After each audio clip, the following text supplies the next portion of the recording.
Hello friends. तो हम लोग पढ़ रहे हैं इनहेरिटेंस। तो इसके पहले 4 लेक्चर आ चुके हैं इनहेरिटेंस पर, तो वो चारों वीडियो आप ज़रूर देख लो। ओके, तो अभी आज हम लोग पढ़ने वाले हैं इनहेरिटेंस कितने टाइप का होता है। उससे पहले मैं ना 3-4 पॉइंट्स बोलने वाला हूँ, वो आप बहुत ध्यान से सुनना।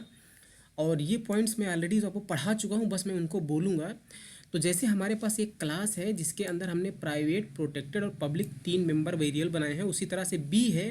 बी ने ए को इनहेरिट किया है और बी के अंदर भी अपने खुद के प्राइवेट, प्रोटेक्टेड, पब्लिक मेंबर हैं।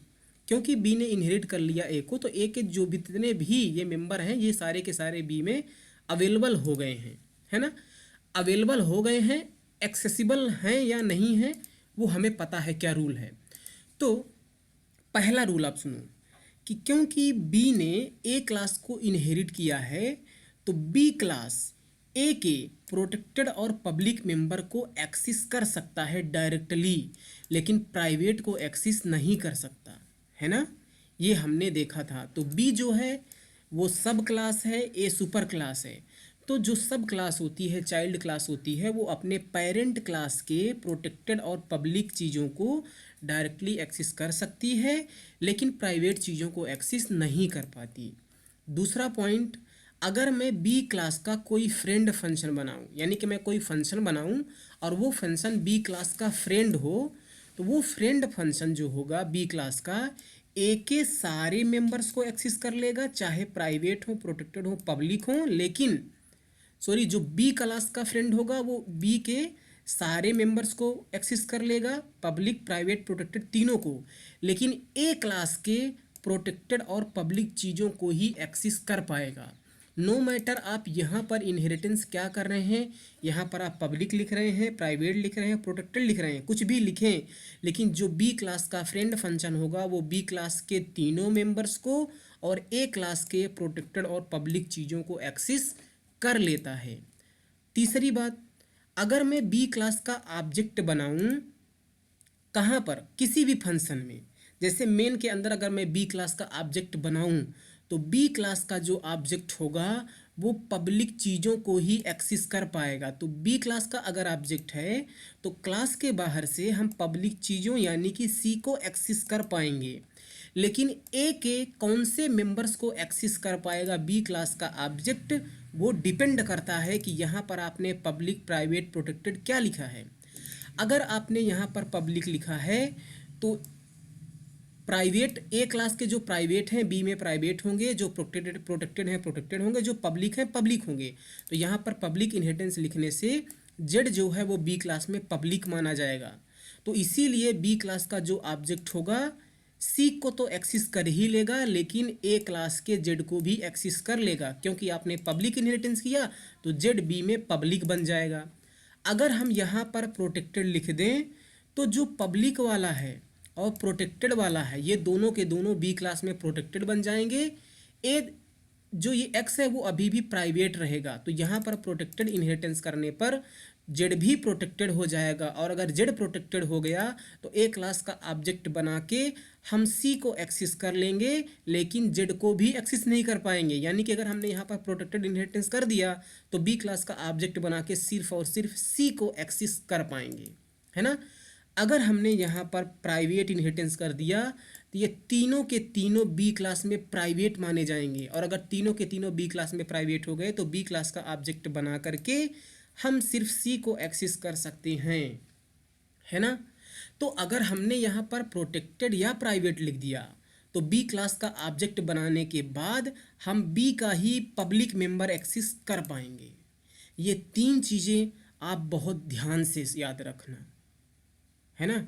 मैं इन तीनों चीज़ों को एक बार फिर बोलता हूँ एक लाइन में, कि क्योंकि बी ने ए को इनहेरिट किया है तो जो बी है वो ए के प्रोटेक्टेड और पब्लिक को एक्सेस कर लेगा डायरेक्टली। नो मैटर आप यहाँ पर कुछ भी लिखें, पब्लिक, प्राइवेट, प्रोटेक्टेड कुछ भी लिखें, तो बी ए के प्रोटेक्टेड पब्लिक को एक्सेस कर लेगा।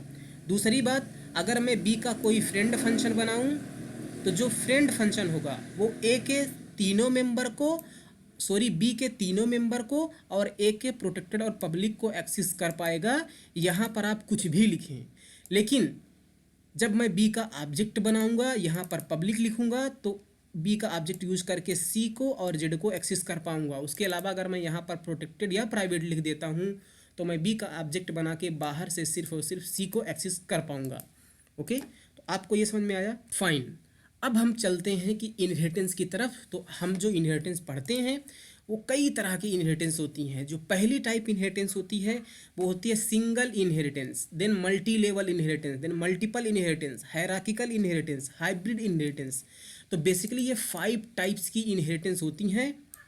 इन हर एक टाइप को हम लोग डिटेल में एक एक करके एक्सप्लोर करने वाले हैं।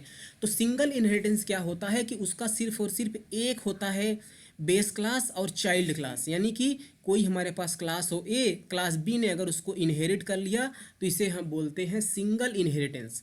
और सिंगल इनहेरिटेंस का एग्जांपल मैं आपको ऑलरेडी बता चुका हूँ, है ना। जो यहाँ पर हम लोग इनहेरिटेंस कर रहे हैं ये सिंगल इनहेरिटेंस है, क्योंकि बी ने ए को इनहेरिट कर लिया है ना। अब जो ये हम लोग इनहेरिटेंस पढ़ते हैं इसका सिंटैक्स क्या होता है। जब भी आप इनहेरिट करते हैं, मान लीजिए आपके पास यहाँ पर क्लास ए है।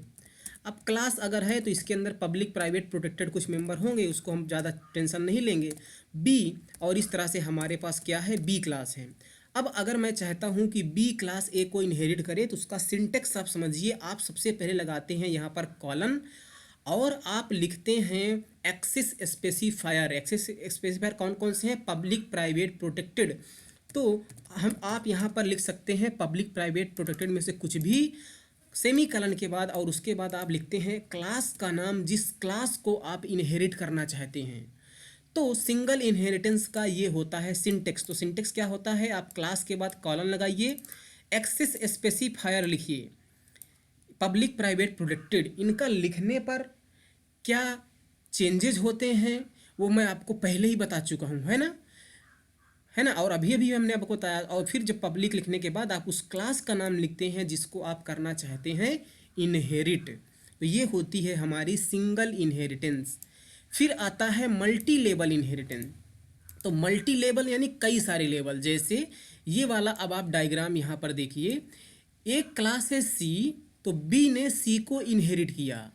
बी एक चाइल्ड क्लास है सी की, है ना, और ए ने बी को इनहेरिट कर लिया। यानी कि ए के लिए जो बी है वो क्या है, पेरेंट है, लेकिन बी के लिए सी जो है वो पेरेंट है ना। तो यहाँ पर कई सारे लेवल बन रहे हैं, और 3 ही नहीं, अब ए को भी कोई अदर क्लास इनहेरिट कर सकती है ना। तो इस तरह से ट्रांजिटिव रिलेशन होता है इनके बीच में, कि सी को बी ने इनहेरिट किया तो बी को ए ने कर लिया, ए को भी ऐसे और कोई कर सकता है। तो इसका सिंटेक्स किस तरह से हम लोग यहाँ पर लिखेंगे, देखिए क्लास मान लीजिए ये यहाँ पर लिखा है बी सी सी बी ए। तो मान लीजिए ये हमारी सी क्लास है और ये हमारी बी क्लास है। तो सी क्लास को बी ने इनहेरिट कर लिया। उसी तरह से क्या है, अब एक क्लास है हमारे पास ए, और इस क्लास ने किसको इनहेरिट किया है, इस क्लास ने बी को इनहेरिट किया। इस तरह से ये वाला स्ट्रक्चर इसके लिए बनेगा, है ना। फिर हम लोग आ जाते हैं मल्टीपल इनहेरिटेंस। मल्टीपल इनहेरिटेंस में क्या होता है कि एक क्लास के कई सारे पेरेंट्स हो सकते हैं। जैसे यहाँ पर आप देखिए हमने डायग्राम में बनाया है कि जो ए है वो डिराइव्ड क्लास है, यानी चाइल्ड क्लास है, और उसने बी को भी इनहेरिट किया है, सी को भी इनहेरिट किया है। इसका मतलब ए क्लास में बी की भी सारी प्रॉपर्टीज आ जाएंगी और सी की भी सारी प्रॉपर्टीज आ जाएंगी। तो कई सारी क्लास को किस तरह से इनहेरिट करते हैं, जैसे यहाँ पर हमारे पास है एक क्लास बी और एक क्लास है सी, है ना, और ये नहीं है। बी एंड सी इस तरह से क्लासें हैं, और क्लास ए ने बी और सी दोनों को इनहेरिट किया। तो आप क्या लिखेंगे, कॉलन पब्लिक बी, और उसके बाद आप लगाएंगे कामा, और कामा लगाने के बाद सी को भी इनहेरिट करना है। तो आप यहाँ पर लिखिए पब्लिक सी। ध्यान रखिए कि हर जब आप इनहेरिट कर रहे हैं तो हर एक क्लास के साथ में access specifier public private protected लिखना ज़रूरी है। आप अपने अकॉर्डिंग क्या चाहते हैं, यहाँ पर रिक्वायरमेंट्स के अकॉर्डिंग पब्लिक प्राइवेट प्रोटेक्टेड में से कुछ भी लिख सकते हैं।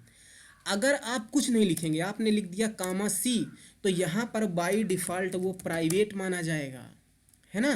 तो आप जो चाहते हैं वो लिखिए। तो जो मल्टीपल इनहेरिटेंस है उसका ये वाला सिंटेक्स होगा इस तरह से, है ना।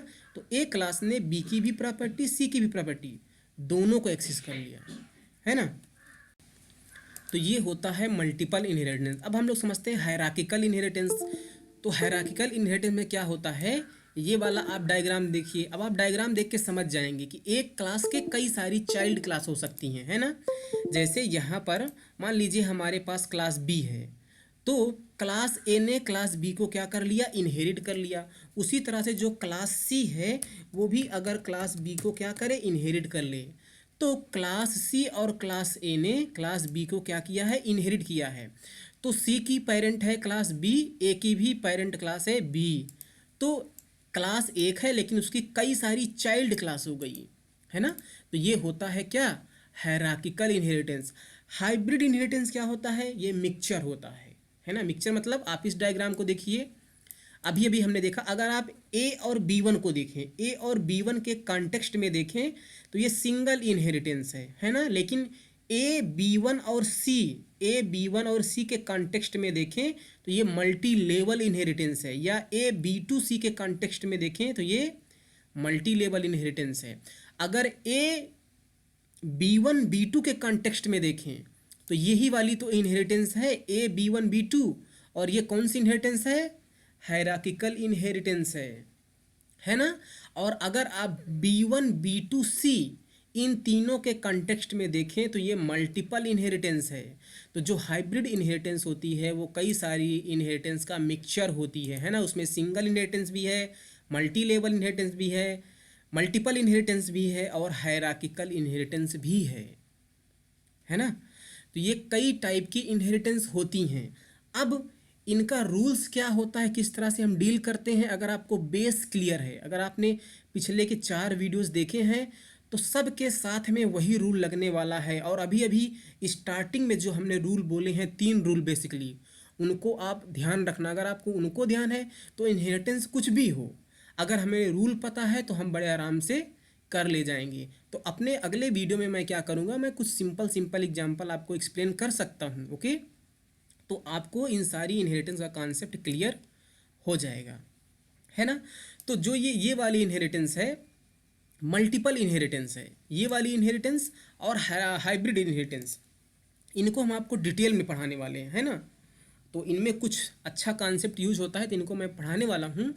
और ये सारी चीज़ें तो इजी हैं, है ना। जैसे यहाँ पर सिंगल या मल्टी लेवल इनहेरिटेंस है, या ये वाली जो इनहेरिटेंस है हायरार्किकल इनहेरिटेंस, एक क्लास की कई सारी चाइल्ड क्लास, तो ये हम आपको पहले ही बता चुके हैं। तो इनका जो इम्प्लीमेंटेशन होगा, हमने जो लास्ट वीडियो में आपको इसका एग्जाम्पल पूरा करके दिखाया था, वही सेम तरह से प्रोसीड करना है ना।